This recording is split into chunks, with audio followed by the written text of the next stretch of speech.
গৃহস্থের ঘরের পিছনে বেগুন গাছ আছে। সেই বেগুন গাছের পাতা ঠোঁট দিয়ে সেলাই করে টুনটুনি পাখিটি তার বাসা বেঁধেছে। বাসার ভিতরে 3টি ছোট ছোট ছানা হয়েছে, খুব ছোট্ট ছানা।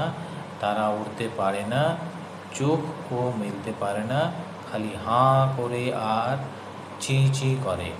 গৃহস্থের বিড়ালটা ভারী দুষ্টু, সে খালি ভাবে টুনটুনি ছানা খাবো।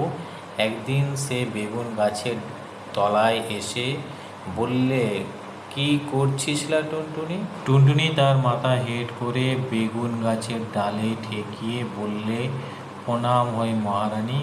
তাতে বিড়ালিনী ভারী খুশি হয়ে চলে গেল। এমনি সে রোজ আসে, রোজ টুনটুনি তাকে প্রণাম করে আর মহারানী বলে, আর সে খুশি হয়ে চলে যায়।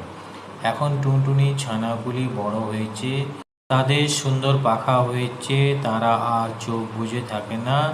তা দেখে টুনটুনি তাদের বললে, বাছা, তোরা উড়তে পারবি? ছানারা বললে, হ্যাঁ মা, পারবো। টুনটুনি বললে, তবে দেখো তো দেখি ওই তাল গাছটার ডালে গিয়ে বসতে পারিস কিনা। ছানারা তক্ষুনি উড়ে গিয়ে তাল গাছের ডালে বসলো। তা দেখে টুনটুনি হেসে বলল, এখন দুষ্টু বিড়াল আসুক দেখি। খানিক বাদে বিড়াল এসে পড়ল। কি করছিস লা টুনটুনি? তখন টুনটুনি পা উঠিয়ে তাকে লাথি দেখে বললে, দূর হ লক্ষ্মী ছাড়া বিড়ালনি, বলেই সে ফুরুত করে উড়ে পালালো।